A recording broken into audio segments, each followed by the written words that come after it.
అలాగే ఇప్పుడు వచ్చి ఎవరైతే గాయపడ్డారో వారందరినీ పేరు పేరున పరామర్శించాం. వారి ఆవేదన అర్థం చేసుకున్నాం. ఒకటే చెప్పాను, రాష్ట్ర ప్రభుత్వం తరపు నుంచి మనస్ఫూర్తిగా తప్పు జరిగింది, బాధ్యత తీసుకుంటున్నాం.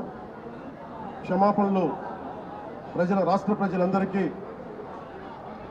వెంకటేశ్వర స్వామి భక్తులందరికీ, ఏడుకొండలవాడి భక్తులందరికీ, హైందవ ధర్మాన్ని నమ్మిన ప్రతి ఒక్కరికి, క్షతగాత్రులైన వారికి, ప్రతి ఒక్కరికి, ప్రాణాలు కోల్పోయిన వారికి, వారి కుటుంబాలకి, స్నేహితులకి, బంధువులకి తప్పు జరిగింది.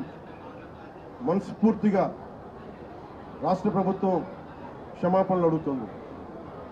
రెండు చేతులెత్తి క్షమాపణలు అడుగుతుంది. జరగకుండా ఉండాల్సిన సమయం ఇది. చాలా ఆనందంగా దర్శనం చేసుకొని వెళ్ళిపోవాల్సిన సమయం ఇది. 6 మంది ప్రాణాలు కోల్పోవటం, 24 మంది పైన క్షతగాత్రులు అవ్వటం, ఇది చాలా ఆవేదన కలిగించింది. ప్రతి ఒక్కరిని బాధితులను అడుగుతా ఉంటే ఒకటే చెప్తా ఉన్నా, మేము ఎంతో నమ్మకంతో వచ్చాం ఇక్కడికి, తప్పు మాకు ఇలా అయిపోయింది. వాళ్ళు బాధపడుతుంటే ముందు పేరున వారొక్కరికి, ప్రతి ఒక్కరికి క్షమాపణలు తెలియజేశాను.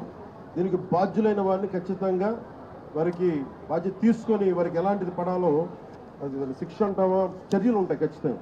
To the entire nation, to the entire country, to the entire Sanatani believers, to entire Hindu Samaj, from state government of AP, I profusely, my wholehearted apologies for what had happened.